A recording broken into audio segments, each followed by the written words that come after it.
When we talk about motivation, kind of keeping that drive, we talked a little bit when we were walking about TRT and when it might be time, right? Like it's a big thing, and I think for some reason it's taboo to talk about it in some ways, but I think it's a very real thing and a very acceptable thing.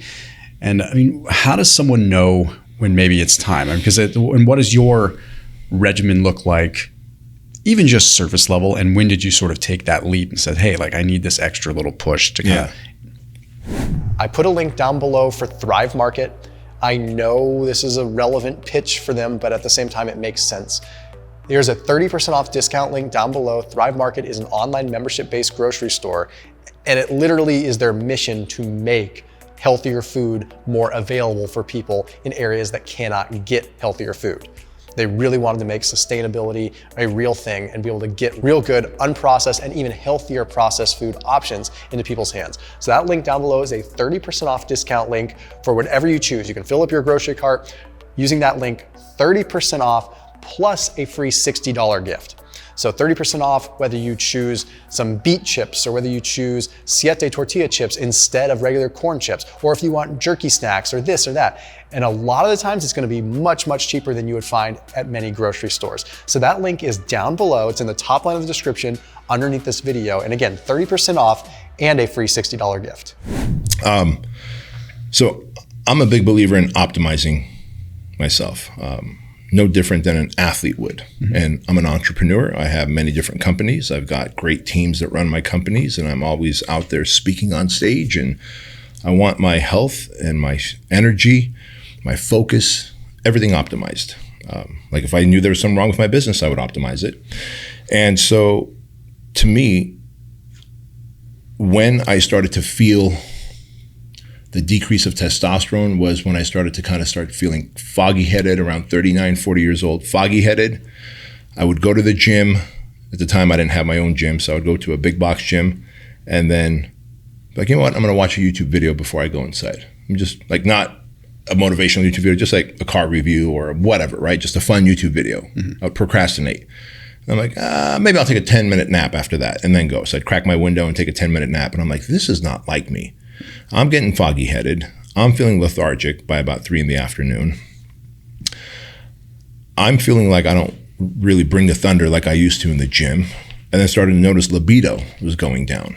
And again, to me, I've been in the fitness industry for many years. I'm like, I think my test levels might be low. And I'd used testosterone in my early 20s for a few years.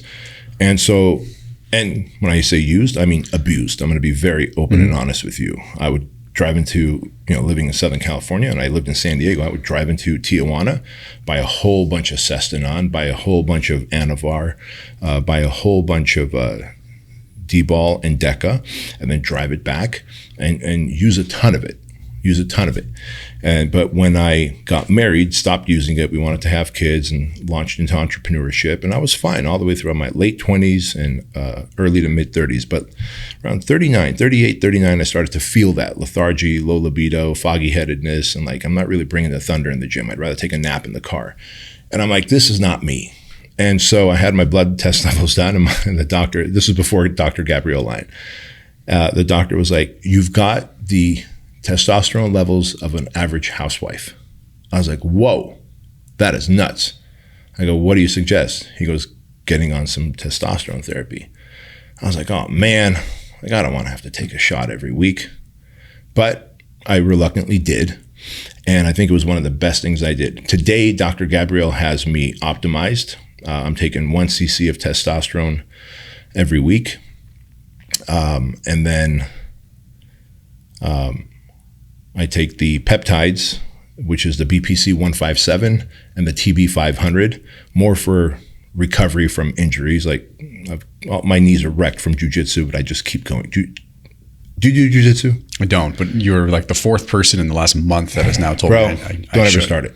Don't start it. Okay. No, you should. You should. It's just like, you're a problem solver. Like if you're a problem solver, jujitsu is like fitness with solving problems like on the spot. And the problem is someone's about to break or try and break your elbow or tear your shoulder or choke you out, a stranglehold.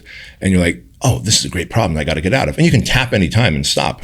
But you're like, I think I got this. And so it becomes addictive because I love solving problems, and it becomes addictive. It's fun. You make friends, and I'm a bit of an introvert naturally anyway. So I start making new friends, and I love it. But starting jujitsu at 49, because I started, I don't know, 13, 14 weeks ago, my body's not as pliable and it breaks down very quickly. So BPC 157, TB 500 really help with recovery. And then outside of Gabrielle's recommendation, I have to say this, outside of Gabrielle's recommendation, I do take 2 IUs of growth hormone every day, 6 days a week. That explains the forehead. No, I'm joking. Yeah. 2 IUs of growth hormone every day. And that's been very helpful for me. I've told her about it, but obviously it's not something that she prescribes. I get that on my own. Again, I know how to optimize my body, and it is not anywhere near the amount of abuse of testosterone that I used to do in my early 20s. And I just feel optimized, and libido is fine. The energy is fine. Foggy headedness is solved, and I can get into the gym and get after it. You know, I love getting after it with young guys like you, and do my best to keep up. Like, it makes me feel good. Like, I'm a competitive person. I want that. If I didn't have that, I'd be depressed. And people are like, yeah, but what if? Look, I don't drink alcohol. I don't smoke. I don't eat foods that are packaged. I don't over caffeinate myself and take all this like poison into my body. We were talking about all the Adderall and Modafinil and Vyvanse and all that people take. And so if this is the thing that I'm doing in a controlled environment that optimizes my health and my physique, I'm all in on it. I've never really understood why someone that is just trying to get a hormone back to a normal level under the supervision of a physician, why that can be so taboo, but going out and binge drinking or even drinking at all is perfectly acceptable. Yeah. I mean, I can understand on the surface because there's just not the education that's out there. But just like you said, I mean, you're polished, you're contributing to society in a positive way. And I think generally speaking, for people like you, it's optimizing what needs to be optimized so that you can contribute to society, you can provide for your family the way that you want to, you can provide jobs for your employees, and maybe you wouldn't be able to do that if you weren't, or at least do it as well, right? Yeah, not to the level that I do it at. Like I can go. And it's not like I have the same energy that I had in my 20s, but for 49, man, I feel like I'm in my mid 30s. And a lot of it has to do with the sleep and the food and working out twice a day. Nothing irritates me more, Thomas, than when I'll post a picture right after a good workout. You know, you got the pump. So it would be a crisis if you did not take that picture. And so, you know, I'll find the best lighting in my gym and I'll take the picture and I'll post it. And I was like, steroid abuse. It's like, dude, when I abused steroids, I had no abs. Yeah, I could squat, bench, and deadlift a lot of weights. I was 248 pounds back then. I'm 223 pounds as of this morning. So I'm leaner, more athletic. I have more cardiovascular endurance. I use far less stuff under a doctor's supervision, every 90 days blood tests. And no one gives credit to my sleep pattern. No one gives credit to how clean I eat. You know, like you saw, like I brought my own protein with me. Like I assumed that there was protein here, but I'm like, I'm not. What if there isn't? Yeah. Right. I'll bring my own protein with me. I'll bring my own water with me. Like after when we leave here, we're going to make sure we get a high protein meal. I structure all that. I prioritize all that. And the testosterone optimization is just a little bit of benefit on top of all that. But I think it's because people like to believe that if it's legal, it must be okay. They don't realize that if it's legal, like cigarettes, like alcohol, it's because the masses use it and there's a big payment being paid all the way up the food chain to the politicians who approve and make alcohol legal and cigarettes legal and vaping legal. All those things are far more damaging than regulated testosterone use. And then you have things like, what was it, back in the 90s, Lyle Alzado. I think he played for the Raiders, right? Yeah. Look, man, it's so unfortunate. He died of cancer. And as he's dying of cancer, he makes a big public announcement like, it's steroids that are killing me.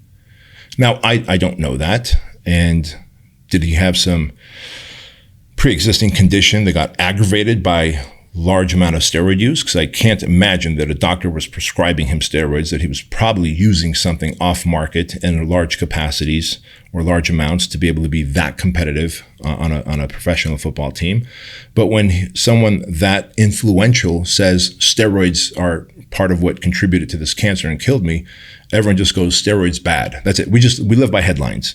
Society, unfortunately, lives by headlines. They don't read. Like, they'll see a picture, they won't read the caption. They go, "You're a racist." Like, did you read the caption? Yeah. And so, with all that said, we have a misinformed society that believes that if it's legal, then it must be okay to do. When in reality, if you made testosterone legal, like just sold on the counter next to Advil, not enough people would buy it. So there's no reason to legalize it. This is why marijuana was legalized. Like, they realized, like, wait a minute, people are selling it in baggies in alleys everywhere. Why don't we just legalize it, tax all these dispensaries, and start making money, right? So there's no reason to legalize testosterone and just sell it next to Advil, because not enough people would buy it to benefit people. So let's just criminalize it and say that it's really, really bad, because look, athletes everywhere are dying. But in reality, it's not the main cause of death. Like, I can't imagine, and I don't know the autopsy results of Lyle Alzado, but I can't imagine his death was a byproduct of steroids. But that's what he said on the news, and those are the headlines that stuck. And nowadays, the physicians that are good at the TRT side are really good. And it's not like anyone is endorsing going on the black market and doing this. That's not what, I mean, yes, there are people that endorse that, but you're certainly not. And this is something that's no different than, in a lot of ways, a woman going on birth control. Right. Optimizing or regulating a hormone that could be out of whack. I know plenty of people that have had, your progesterone levels are out of whack. We're going to put you on a progesterone pill to bring these levels. That is a hormone that is out of whack, that is disrupting and making that female's life uncomfortable. Yeah. And sure, no matter what the case, no matter how he got there, you could have a 45-year-old male that feels terrible, doesn't even maybe want to live anymore. What's my purpose?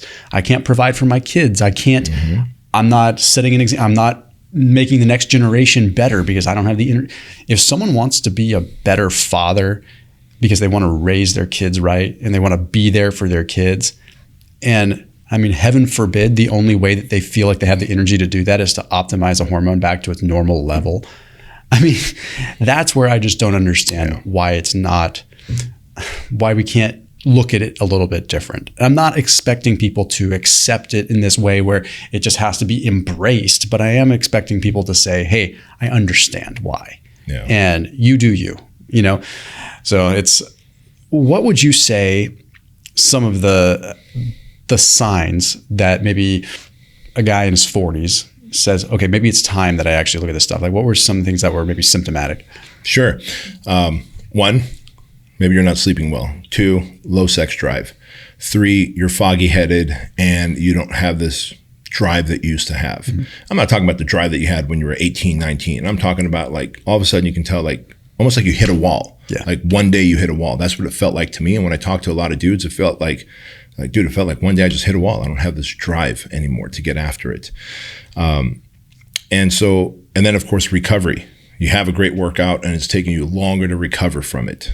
And you realize, I think these all might be indicators to have my blood testosterone levels checked. And it's worth doing. Yeah. Again, if you're looking to make the most amount of impact, have your body the most optimized, reach your highest potential, I'm guessing the viewers of your show here, the listeners of your show, they're not the average person who just wants to get by and live this rat race of a life. They're looking to optimize their health, fitness, sleep, mental capacity, physical capacity. And if you are, this is one of those levers that you can truly pull on. And I think it's very good to do. And I think it would be a massive oversight if you didn't. Yeah. And I think that, something that I want to add is just because your levels aren't where you want them, I think being symptomatic is the most important thing, because I could say that my testosterone levels on paper are not astronomically high. They're in the 300s. That's, low average. but I'm not symptomatic, right? I have a great sex drive. My libido's fine. My recovery's good. My sleep is wonky, but that maybe that's the first indicator, right? And I've said openly that I have absolutely no issue with going on it when it's time, right? But I want to stress to people that you should do the most with the least for as long as you can, right? But not at the detriment of your health, right? Like if having low levels of energy, low levels of motivation have now become an impedance to you being able to live a healthy life. You don't have the motivation to even eat right. You don't have the motivation to sleep right. You don't have the motivation to use your body. We now know how important muscle mass is and strength is for true longevity. If you don't even have the energy to do that, then you're potentially doing yourself a disservice.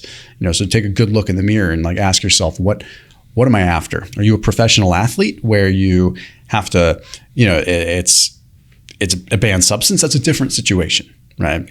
That's a completely different ballgame.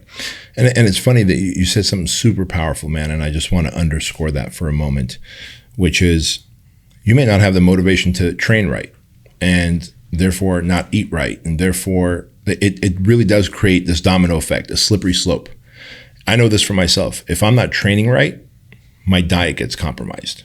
I wish I can say it doesn't, but if I'm not training right, I'm more likely to loosen up on my diet. If I'm not training right and my diet has gotten looser, it's starting to affect my work, my business. It'll start bleeding into my family life. Like the slippery slope is real because how you do anything is how you do everything. And your body, it's a system where it's all connected. I can't be driven to be a great father, driven to be a great entrepreneur, but then not be driven to eat right and train right. Like all those things are connected. And so for that reason, I don't want the domino effect to happen because it diminishes my experiences, my human experience with my family, with my kids, with my businesses, with the impact that I'm making and the legacy that I want to live and leave.